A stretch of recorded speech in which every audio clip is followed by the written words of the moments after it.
Yar ıysı güllün gelir, yaktı ışığın odunu.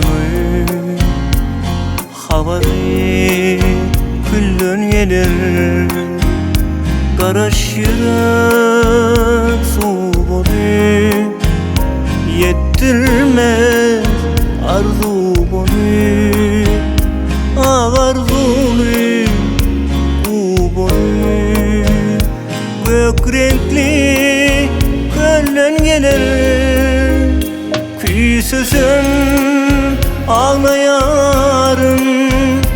Bilyerim bir gün yarım, her günkü garaşyanım. Yine şol yolun gelir, küsüsün ağlayarım. Bilyerim bir gün yarım, her günkü garaşyanım. Yine şol yolun gelir.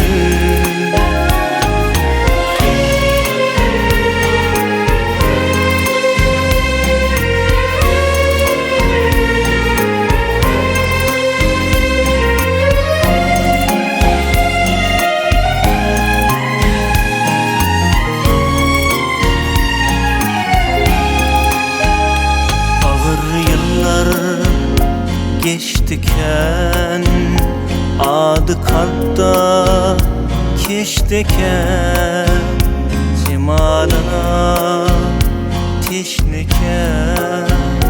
Susaman çöllün gelir, karaş yürek su bolu. Yettirmez arzu bolu, ağarzulu bu bolu. Gök renkli küllün gelir, küsüsün ağlayarım. Bilyerim bir gün yarım, her günkü garaşyanım.